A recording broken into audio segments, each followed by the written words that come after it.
একটা মেয়ে যখন পৃথিবীতে জন্ম নেয়, বড় হওয়ার সাথে সাথে তার মাথায় একটা কথাই ঢুকিয়ে দেওয়া হয় যে তোমাকে একদিন পরের ঘরে যেতে হবে। পরের ঘর মানেই পর।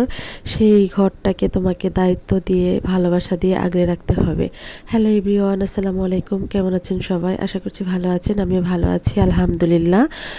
তো এটাই, একটা মেয়ে যখন পরের ঘরে আসে, বাবার বাড়ি তার কাঁধের উপর কোনো দায়িত্বভার না থাকলেও শ্বশুরবাড়ি আসার পর তার কাঁধের উপর একটা দায়িত্বের বোঝা চাপিয়ে দেওয়া হয়। সেই দায়িত্বটা এমনভাবে চাপিয়ে দেওয়া হয়, একদম বাধ্যগত অবস্থা থাকে যে আপনার ভালো লাগলেও সেই দায়িত্ব পালন করতে হবে, খারাপ লাগলেও সেই দায়িত্ব পালন করতে হবে।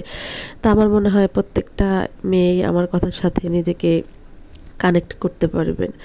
তো এই তো এখানে দেখতে পাচ্ছিলেন, আমি আমাদের বাগান থেকে কিছু হলুদ তোলা হয়েছে। সেই হলুদগুলো আমি সুন্দর করে কেটে কুটে বেছে পরিষ্কার করে নিচ্ছিলাম। এগুলোকে আমি সিদ্ধ করে রোদে শুকিয়ে তারপরে মেশিনে গুঁড়া করে নিয়ে আসবো। এই মশলাটাই আমরা সারা বছর খাই। তো তারপরে ওই কাজগুলো শেষ করে আমি এখানে রান্নার জন্য চলে আসলাম। তো আজকে আমি খুবই হালকা পাতলা রান্না করেছি, মুসুরির ডাল রান্না করেছি, সাথে এখানে যে ভুড়ি ভাজি করে নিয়েছি। এই ভুড়ি ভাজিটা আমার বাচ্চারা খুবই পছন্দ করে। এই একটা রান্না করলে আমার আর কোনো চিন্তা থাকে না। তো দুপুরে খাওয়া দাওয়া সব কিছু শেষ করে বাচ্চাদের নিয়ে একটু বের হইলাম, ছেলে মেয়েকে নিয়ে। কারণ বর্তমান সমাজের যে পরিস্থিতি, বাচ্চাদের একা বের হইতেও দেওয়া যায় না। তাই আমি চেষ্টা করি সময় পাইলে বাচ্চাদের সাথে করে নিয়ে একটু বের হই, ঘোরাই, যাতে ওদের একটু ভালো লাগে। ঘরের ভিতরে সবসময় থাকতে থাকতে ওদের বোরিং না লাগে। তো এই তো ঘোরাঘুরি শেষ করে এখন বাসায় চলে যাব। ধন্যবাদ।